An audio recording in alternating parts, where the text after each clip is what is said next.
Hello and welcome to Research Gossip. If you're interested in learning about organizational behavior management, OBM, in a fun, gossipy way, you're in the right place. Hello and welcome.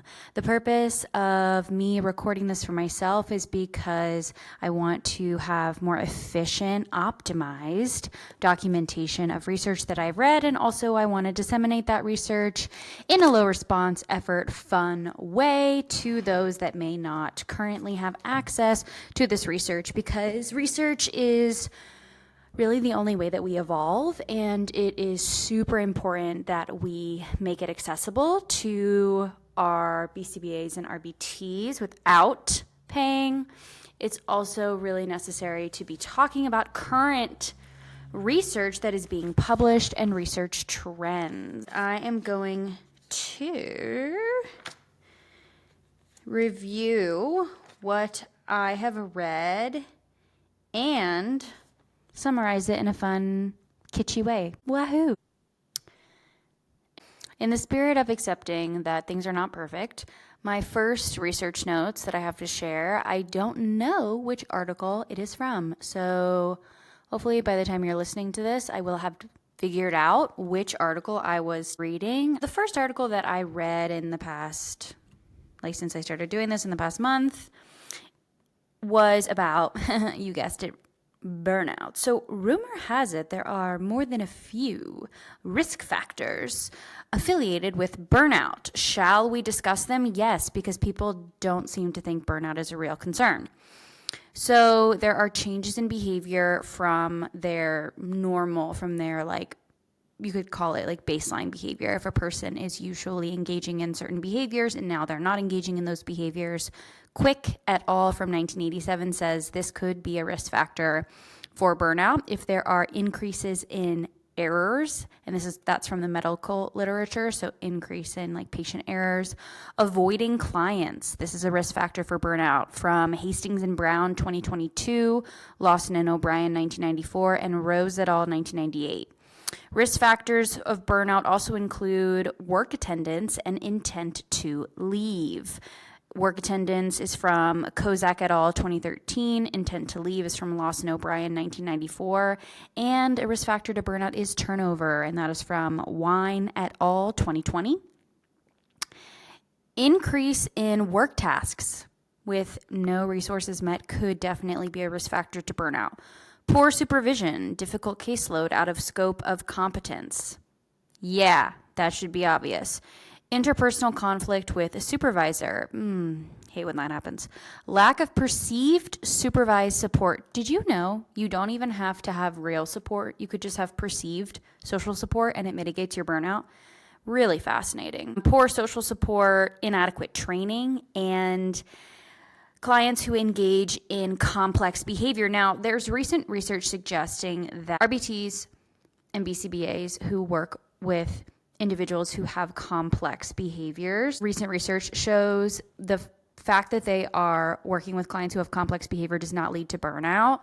What leads to burnout is the number of cases. If the number of cases are higher, if a BCBA has 10 cases, has a client caseload of 10, if all clients have complex behavior, that can lead to burnout. But it's not the fact that you're working with complex behavior, it's the fact that there aren't enough resources to support what you're doing, the intensity and the magnitude of what you're doing. Behaviors to target for OBMers who are interested in mitigating burnout and actually are looking for ways, dependent variables to measure burnout. Interactions with colleagues, interactions with clients, performance quality, ? Is what I wrote, because how the heck am I supposed to measure it? I have to find that out. Productivity, again, kind of hate this word. Procrastination, how am I supposed to track that? Not sure.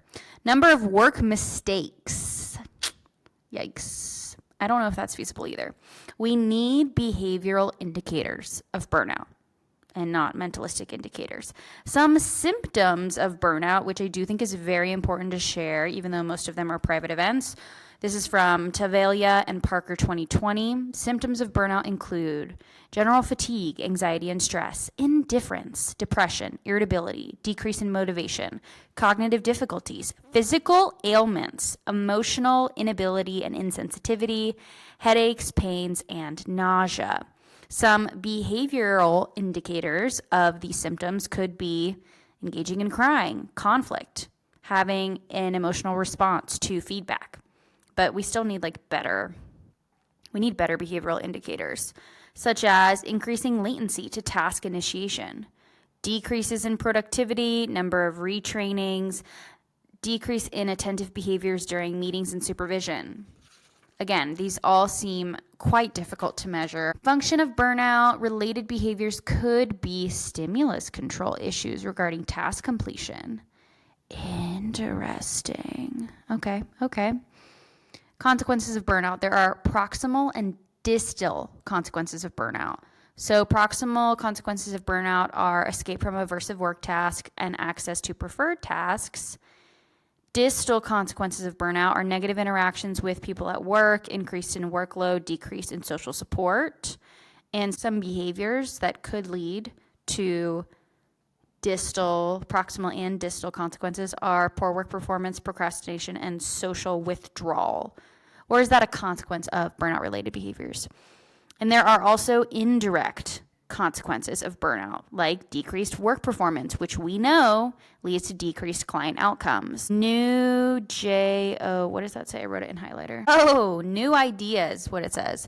Increase in absenteeism and turnover, consistent services rendered, compassion fatigue and moral injury, or poor client outcomes, slow progress.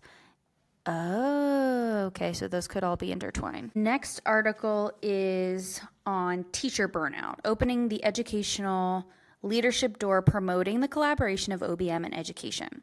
Some outcomes of teacher burnout include increase in absenteeism, decrease in job satisfaction, increase in anxiety, increase in blood pressure that we can measure, increase in cardiovascular disease. Some performance outcomes that result from teacher burnout include decrease in engagement, negative classroom climate, student complex behavior, decreases in student achievement. So the problem is, quote, when given interventions for teacher burnout without changing the environment, there is minimal to no evidence of intervention effectiveness. No duh. Here's a solution to your problem, but I'm not going to change any of the contingencies in your current environment, and I just expect you to change your behavior. Do you think that's going to work? The answer is no. What's the solution? BSA, Behavioral Systems Analysis. Oh, that's all she wrote. That is all she wrote for that one. Love. Support for BSA. Next research article, an evaluation of daily stress and procedural fidelity among direct care staff. So workplace stress is defined as the harmful physical and emotional responses that occur when the requirements of the job do not match the capabilities, resources, and needs of the worker. As the JDR model states, job demands resource model, if you have an imbalance of job demands and job resources, you will experience burnout. Acute stress is defined as stressors that are short-lived, infrequent, and or isolated events. For example, a supervisor observation / caregiver working with a new client. Acute stress is welcome. We welcome acute stress with open arms. That's what keeps us safe, keeps us alive. It's the chronic stress that we don't want. Yerkes-Dodson law says that task difficulty can be motivational if it's not too much. This is important to know because with job crafting, which is a protective factor to mitigate burnout or an antecedent intervention to reduce the likelihood that you will experience long-term burnout or be unable to recover from burnout and leave the field, never to be seen again, like so many of us have done, you can engage in a type of job crafting that allows you to essentially challenge yourself. Going into a project and never having done it before, it's a new experience, it's a challenge that you maybe are a little uncomfortable with. It's not that it's out of your scope, it's just something you haven't tried before. And that is shown to increase well-being in healthcare providers. I said ... but they are being observed. So was it reactivity or perceived acute stress that led to an increase in procedural fidelity? Such a good question. They talk about the JDR. That's amazing. I didn't even know that. I didn't remember that. Yes, and then what I was referencing was the job crafting challenging tasks, which is from Timms et al., I think 2022. So acute stress is related to job tasks because acute stressors why does it say increase performance? Peripheral stressors lead to this research suggests, this is why research is so important. Acute stressors related to job tasks increase performance because it's like a little challenge, a little fun, but not too stressful, you know? And then peripheral stressors decrease performance. So in other words, acute stress, we love her. Chronic stress, we do not love her, and she leads to burnout. Risk factors for chronic stress are, this article says, working with clients who engage in complex behavior. Like I said, that's not fully solidified as the reason. Practitioners are experiencing burnout and a lack of social support lead to burnout. And then those outcomes lead to absenteeism and turnover. Okay, I think this is another article. Exploring the relationship between evaluation frequency and monthly fidelity score on provider retention. Pay and supervisor support are risk factors to burnout. The outcomes of burnout are turnover. OBM can help. We have mitigation strategies. Yes, I love research that shows and suggests and supports that OBM can help with turnover and burnout. So, a functional application of treating burnout using protective factors could be, for example, social support could be a way to mitigate burnout. Oh, let's talk about BSA, Behavioral Systems Analysis, because nobody knows what that is. And, rightfully so. It's confusing. This article is from 2014, The Use of Validation of Pre-Intervention Diagnostic Tools in OBM, from Johnson and colleagues, 2014. Rumor has it, there are some really fantastic, excellent assessments in OBM, but I haven't seen any in the research. I haven't seen any in empirical studies in the Journal of Organizational Behavior Management. Well, that's because they don't exist, because we are not doing them. So in terms of this article, they review literature on behavior systems analysis and the PDC, Performance Diagnostic Checklist. So even though we are taught to use BSA and the PDC in school, there is a lack of empirical validation. This is a problem because if these assessments really work, we need research to show that they work. And if we're teaching our students that we need to be doing these assessments before identifying the function of behavior, like by identifying the function of behavior, that's the whole point of an assessment, and we're not using them in our research, that does not hold say-do correspondence. So we should really fix that, which is what we're trying to do. So here are some search terms to differentiate between behavior systems analysis and the PDC. So the PDC is the Performance Diagnostic Checklist. There are several types. There's one for healthcare providers, there's one for safety, there's one for caregivers, and there's another one for schools, I think. I can't remember what the other one is. Other assessments include the picnic analysis, like picnic, like let's go for a picnic basket. Which is very similar to the ABC analysis that is used in clinical settings, except you analyze the consequences in different ways. For behavior systems analysis, this could include systems analysis, systems thinking, processing systems, receiving systems, process maps, relationship maps, total performance system, performance matrix, super system, organizational scan, behavioral engineering model, human performance system, just to name a few. So if you're like, what the fork is behavioral systems analysis, you can use those search terms to plug them in.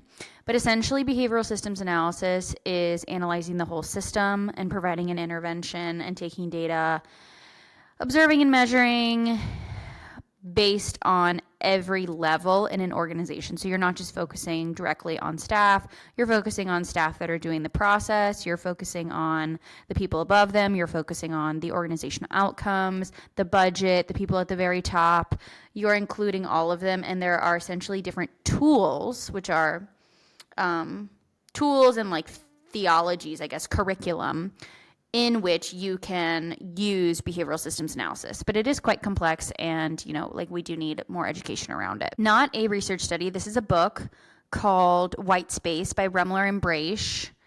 It is not just called White Space. It is Improving Performance, How to Manage the White Space on the Organizational Chart. I highly, highly, highly recommend, instead of spending $1 bajillion million on an OBM certificate that may or may not be actual OBM, I would encourage you to get this book instead if you are making that choice.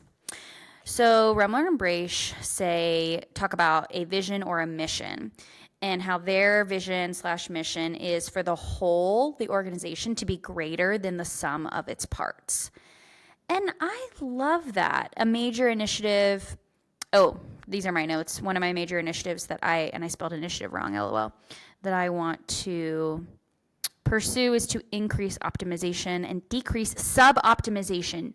Has anyone else heard of sub-optimization? I haven't. So it's this thing where it's really important for you to assess the whole system, to use behavioral systems analysis, because if you make a change in one specific area of an organization with one set of staff, with one department, and you don't consider the entire organization, you could actually cause more harm by making that one change that provides relief in the moment, but actually leads to long-term future disconnects.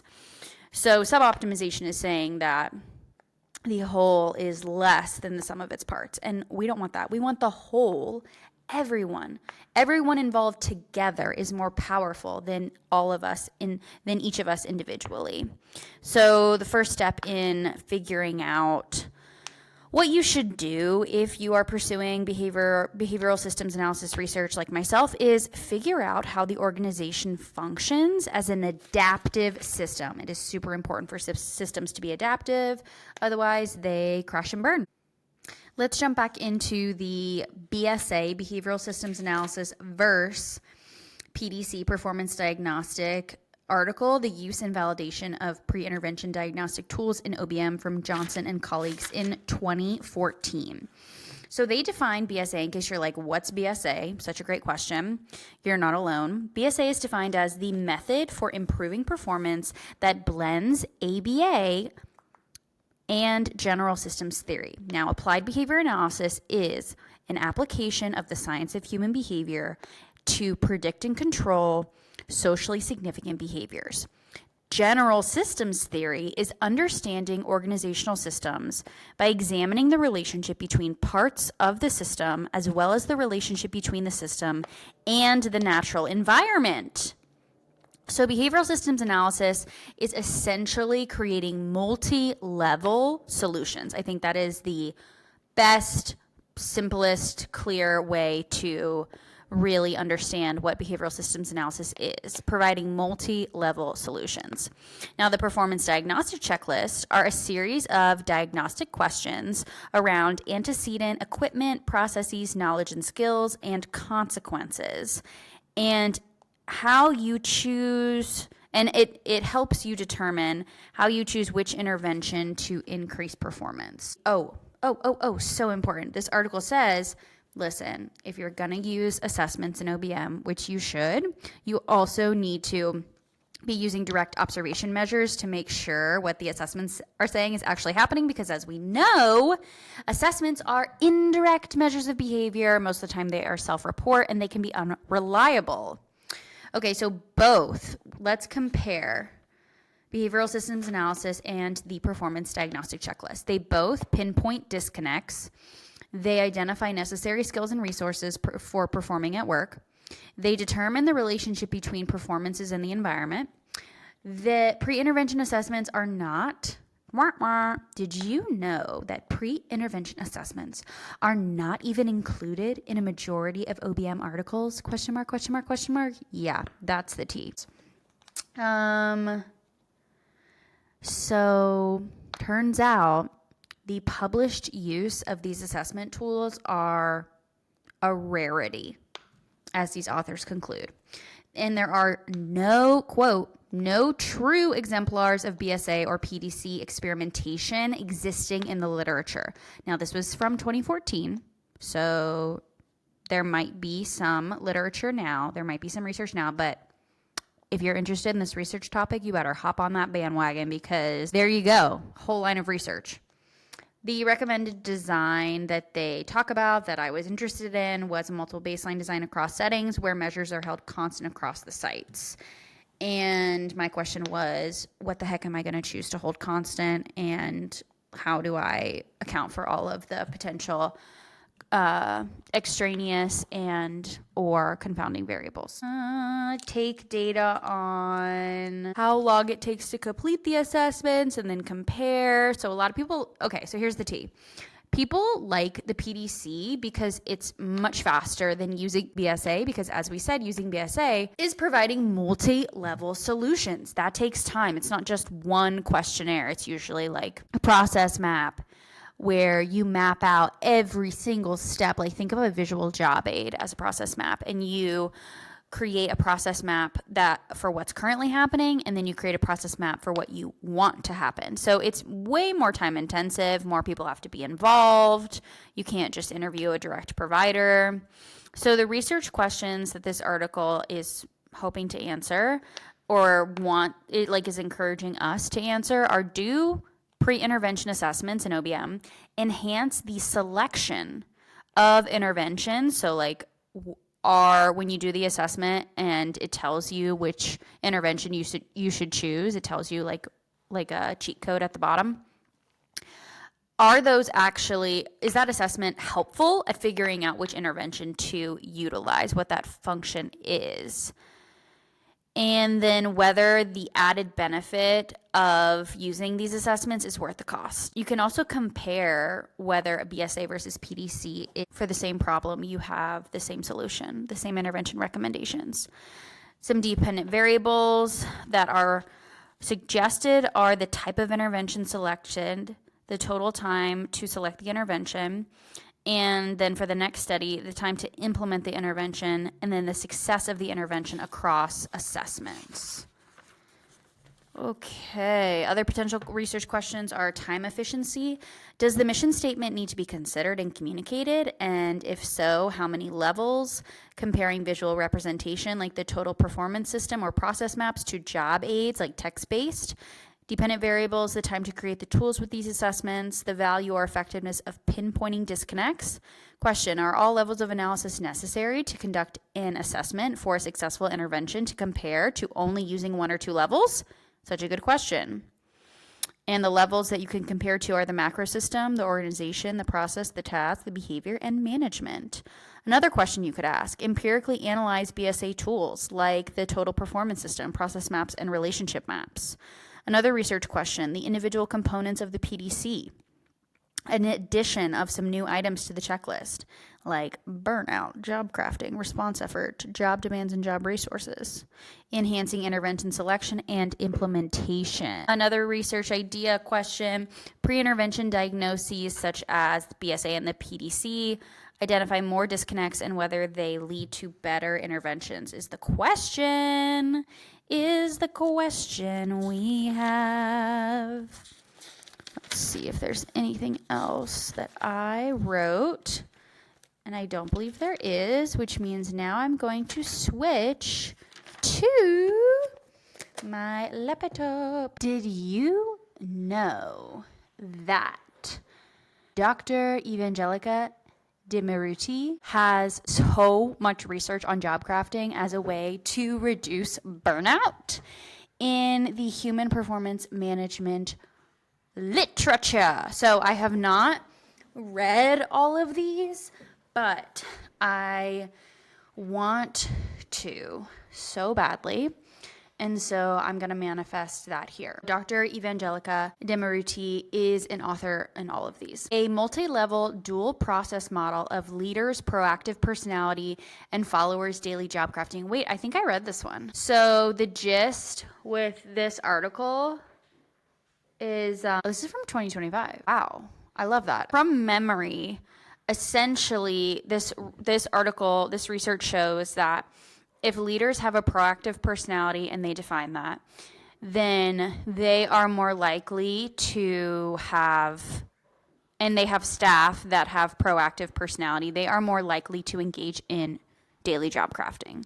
And job crafting leads to increases in well-being and engagement for staff and improvements in the organization. The results show that proactive leaders not only engage in job crafting themselves. So in order to be a proactive personality leader, which they define that, you are more likely to engage in job crafting. And they exhibit empowering behaviors towards proactive followers. So actually like following through, enhancing followers' job crafting. So not just job crafting themselves, not just talking about it, but really modeling it so that their followers, the people that work under them and with them, can also engage in daily job crafting. The next article I want to read is called Job Crafting Interventions, because your girl really wants to see what these interventions are. And this was published in August of 2025. Love that. The next article I really want to read is a higher order life crafting. These are all about job crafting, by the way. A higher order life crafting scale validation using the PLSCCA, the Italian version. Scale life crafting is a type of it's a type of crafting, so it's not with your job, it's with your life. So essentially, like, how do I have a successful career and also take care of my kids, go to their soccer games, walk my dogs, go to the gym, have movement, meditate, travel, etc., etc.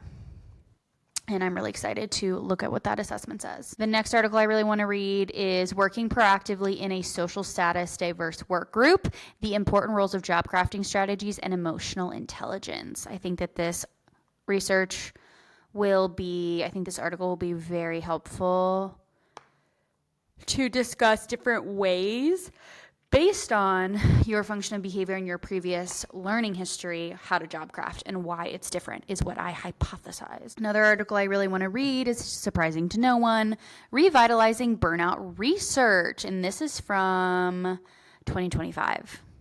Like, what? Over the past 50 years, burnout research has changed. Yeah, I'm so excited to read that. And then I have a list of Dr. Demiruti's, what a queen, of her articles and research that she's done. She's done 287 articles, like seriously goals. There's also an article that she is included on as an author called Individual Job Redesign, and I really want to read that. Job Crafting Interventions in Healthcare. Like, absolutely. The next one I really want to read is Job Crafting Interventions. Do they work and why? ? Which obviously they do. Keywords are Job Crafting Interventions, Performance and Wellbeing. This is from 2019. And the Individual Job Redesign, Job Crafting Interventions in Healthcare is from 2018. The next article, Design Your Own Job Through Job Crafting, is from December 2025. Oh no, that's when I downloaded it. I read this one. Okay, I read this one, but I need to find my notes on it. That's from 2014. And then this is a multi-level dual process model of leaders' proactive personality and followers' daily job crafting. This is what I read. Did I annotate it, though?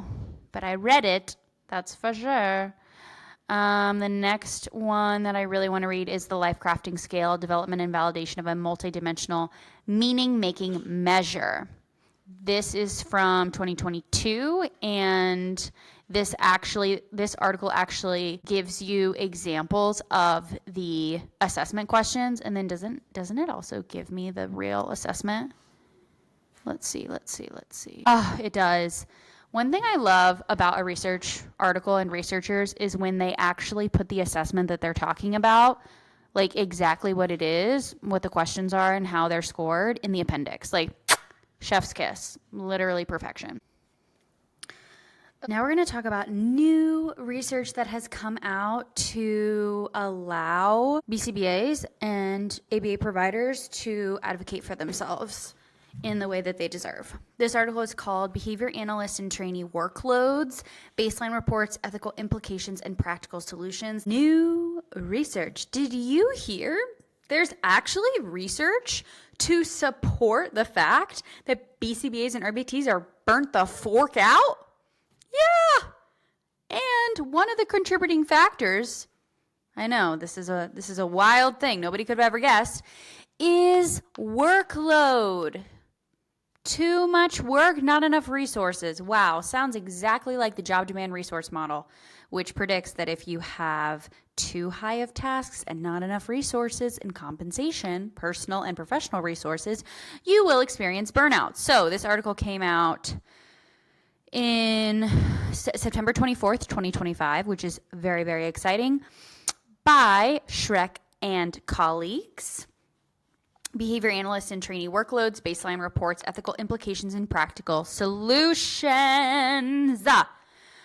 Workload, which includes direct client responsibility, supervision, administration, and travel within ABA, poses significant challenges for behavior analysts and trainees. So intensive workloads may result in overwork and related ethical issues. Thank you for putting in fine print in research that burnout and individuals experiencing burnout is an ethical issue, because it is. I don't think anybody else has come out and said that in the research. Someone please correct me if I'm wrong. And that's the T. And I love it. We love the advocacy. And then the overwork and related ethical issues such as service and supervision quality issues, personal health issues, sorry, we're human, we're not robots, and availability of behavior analysts like absenteeism, turnover, and attrition. So, results. Here's the gist. They did a survey that indicated the average workload exceeded, that means too much, average employee expected workweek hours and recommended client assignments. Behavior analysts, trainees, job responsibilities included many responsibilities beyond client services like supervision, administration, and travel. Respondents reported high levels of work and personal life stressors related to workload.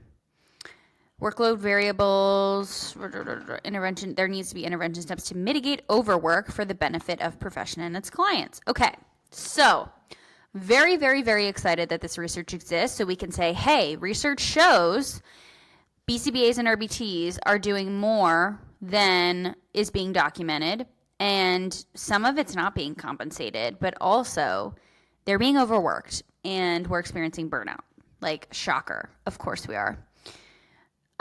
Estimate averages 25 to 100 clients per behavior analyst, and these numbers far exceed past recommendations of client assignments being 6 to 15 clients per individuals with a BCABA. And then CASP is also involved. So two entities that are important as we're talking about like burnout and ethical issues and workload.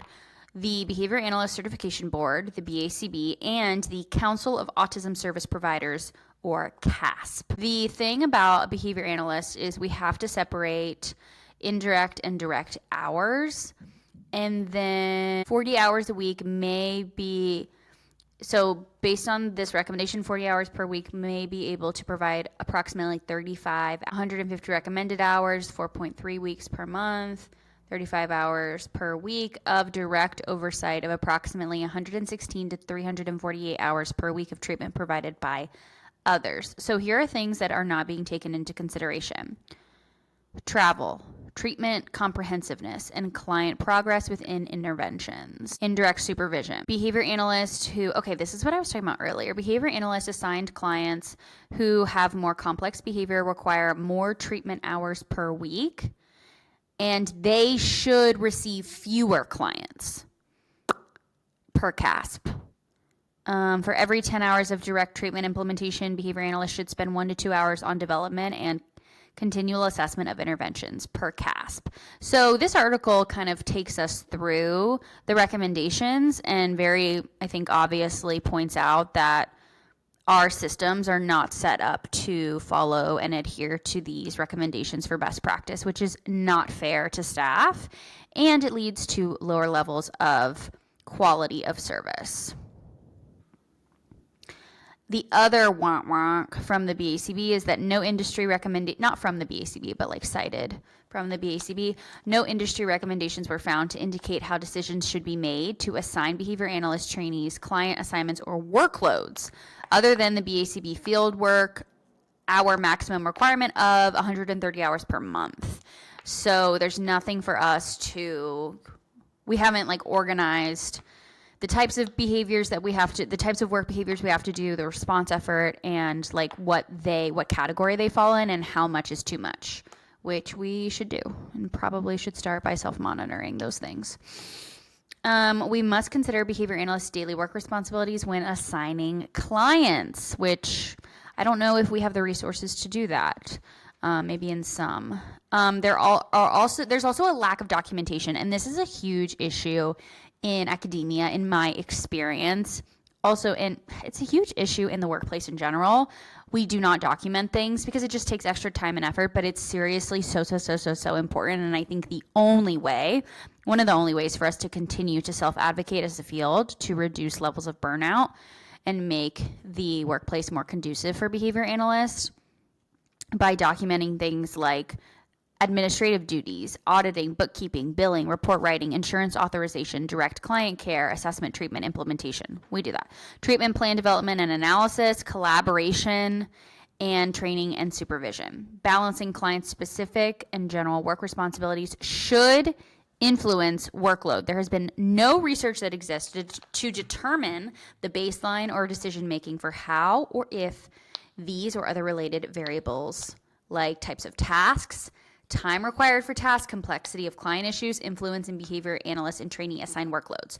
Those are dependent variables, okay? This is a research study. Let's go. Absolutely. Make a decision tree, have average time for type of task and complexity, caseload number, all that stuff.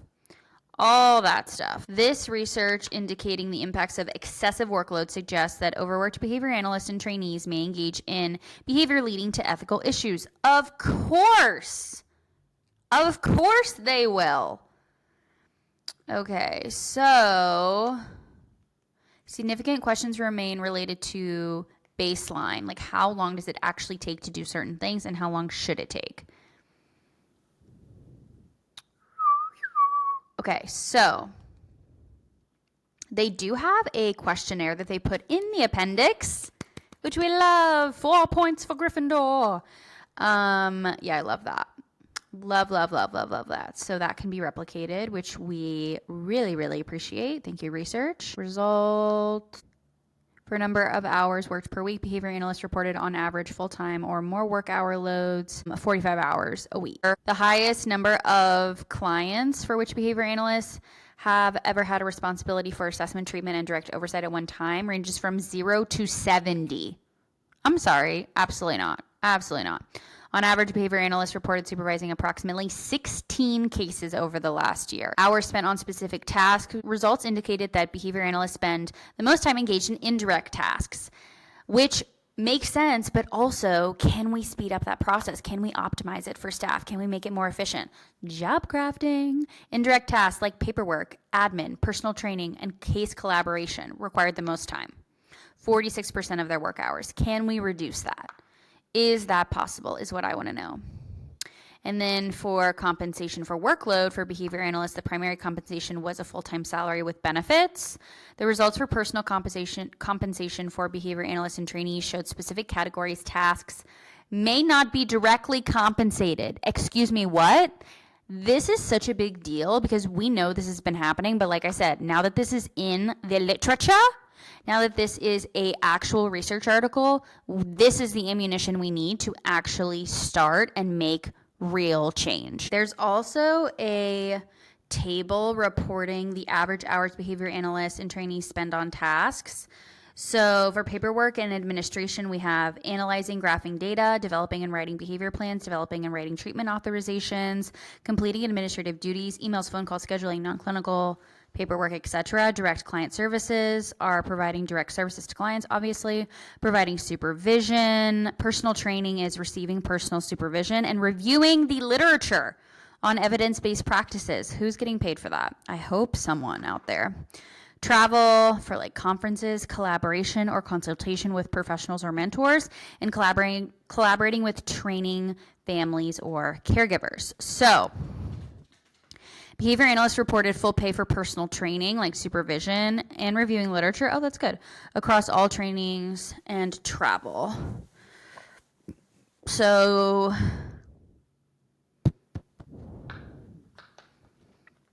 receiving supervision, 39. A sample of 39 people. Reviewing the literature, 41 people. Across all trainings, 57%. And travel, 48%.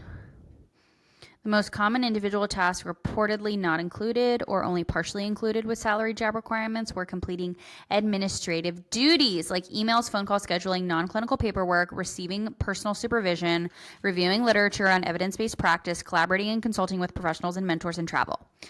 These things have to get done. Therefore, they need to be compensated.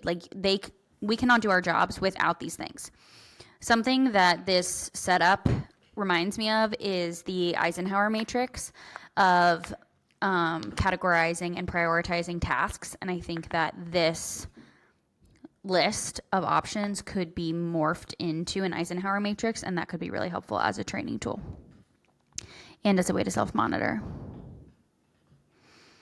Individual tasks where trainees most likely did not receive pay or only partial compensation involved developing a writing behavior plan, not acceptable, 81%, really 82%. Reviewing literature on evidence-based practice, come on, 83% of people said that. Collaborating, consulting with professionals or mentors, and travel. Like what? So the only two client complexity variables, severe behavior, complex behavior, and medically fragile, indicated significant relationships to workload. So behavior analysts who worked with and supervised clients who exhibited more complex behavior were assigned more clients. However, those working with and supervising medically fragile clients were assigned fewer clients. So it's not being accounted for the extra resources needed when providing treatment for complex behavior is what they're saying, which of course I completely agree with. So let's talk about high workload. For both average and high workload respondents, 50% or more respondents reported reduced job satisfaction, considering changing jobs or fields, and decreased quality of work. Yeah, like no duh. But again, it's so important that we have this in research. So 75% of the high workload respondents indicated experiencing physical illness due to workload. This is so important. You know why? Because this shows, this is research, this is real, this is peer-reviewed. You can experience such intense stress that it becomes chronic, and you can actually have psychosomatic symptoms, which is where in your body, your brain is experiencing burnout, chronic stress, anxiety, and your body manifests physical symptoms of being sick. Burnout can lead to physical illness. Okay, this is not a drill. This is not a fire drill. This is a real thing. So in general, results indicated behavior analysts and trainees reported high workloads, 40-hour work week, with some reaching more than 70 hours per week. Absolutely not. Absolutely not. For those respondents reporting the highest number of assigned clients within the study, this indicated a client assignment rate almost 300% higher than the high-end recommendation and almost 1,300% higher than the low-end recommendation. I'm sorry, that's ridiculous. Like, yeah, no, the systems need to change. So analysis of workload for trainees indicated average work hours were higher than the 30-hour work week ceiling required within the BACB field work requirement. Not hitting that say-do correspondence, my friends. And this is not blamed at any one person. This is the system itself that we need to change. For a behavior analyst, the average yearly number of assigned clients for a trainee fell within the recommended range of 5 to 14 clients for behavior analysts. Evaluating the highest report of assigned client numbers, trainees may be up to 650% the lower recommended range. Wow. And slightly more than 100% more than the higher recommended case numbers for behavior analysts. These high-end estimates remain concerning. Yeah. Yep. Trainees' high-end caseload estimates also may supersede their supervisor's ability, not enough resources, to supervise them based upon the supervisor's workload reported by behavior analysts. Of additional note, trainees also may be completing academic coursework while acquiring supervision hours. The analysis of the proportion of time behavior analysts and trainees spent completing different job responsibilities indicated significant responsibilities beyond the basic client responsibilities indicated in the BCBA job description. That's what we need. That's what we can capitalize on in the form of well-being, not in the form of actual money. And having, maybe for an increase in pay, comparing what the BACB job description says with what actually happens. Also, that's BSA. Absolutely. There's also a significant discrepancy in the recommended percentage of time estimate allotments by CASP to the time behavior analyst actually reports spending on specific tasks. Again, research, data, job crafting to increase efficiency for indirect tasks. More than 1/2 of respondents, more than 50% of respondents with an average workload indicated physical illness related to their job, while 3/4 of respondents with high workloads reported the same concern. So it increases with increase in workload. Between 1/3 to 1/2 reported receiving only partial to no compensation for completing administrative duties required by a behavior analyst, analyzing, graphing, and developing and writing treatment plans. Can't be doing that. We cannot be doing that, my friends. Examples of reducing ethical issues related to caseload. There is research on this, and this table is really great because it shows differences, the different options of solutions or discussion of ethical issues regarding caseload from previous research. Despite these limitations, this study provides the possibility of a concerning pattern with ethical implications that indicate rather than 15 for specific treatment or client caseload. Reports of significantly high number of assigned clients and additional workload responsibilities, combined with reports that these factors influence work quality, indicated significant issues, especially because respondents appeared conditioned to not connect workload impacts as a potential ethical dilemma. There is an interaction of workload and ethical issues. Within these discussions, interventions could occur involving prevention, assessment, and intervention for work and personal life stressors at the individual behavior analyst, trainee, organizational, and field levels. That is behavioral systems analysis. These interventions could also provide strategies for promoting balance between work and personal life. Like the life crafting scale we were talking about earlier. So key approaches include training and time management, job crafting, regularly assessing workload and competencies, self-monitoring, adjusting responsibilities to align with individual skill level, task crafting, which is a type of job crafting, fostering supportive work environments, relational crafting, which is a type of job crafting. At the individual, organizational, and industry level, efforts should focus on equitable workloads, ongoing professional development, and aligning job demands with compensation. And then the last sentence is really powerful. If each of these Levels refrain from assessing and adjusting workloads exceeding recommendations and the limit of what individual behavior analysts and trainees can manage. The effectiveness of our interventions will suffer, clients will suffer, our professionals will suffer, and the ABA as a field may ultimately suffer, which I argue it already is. So let's figure out a way to reduce the suffering. We do not deserve to suffer in silence. And that's the tea on current research. Congratulations on making it to the end of this episode.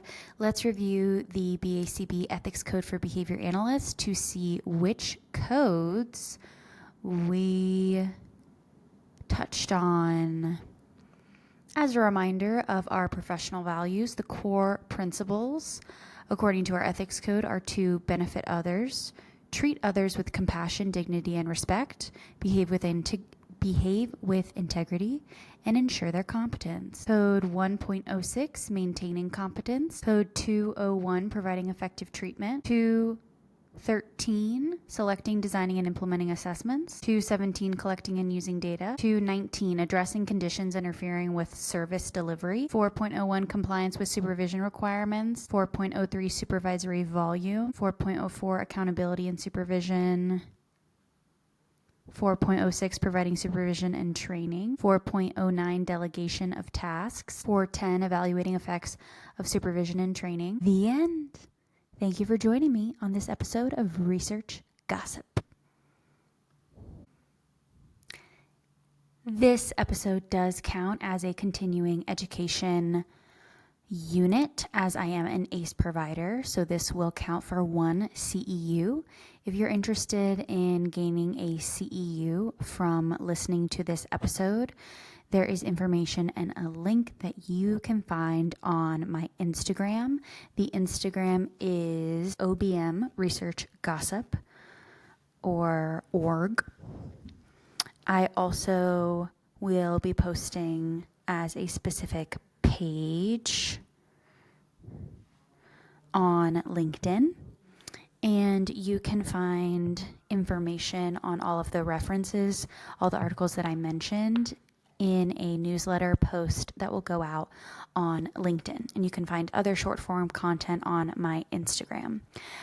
I am sending OBM research glimmers your way, and I hope that you have an absolutely fabulous time going into the rest of your week. And I also really hope that the way that this information was disseminated allows you to contact research in a more lighthearted, fun, but still very insightful way. Thank you for being here. You matter. Have a great rest of your day. Bye.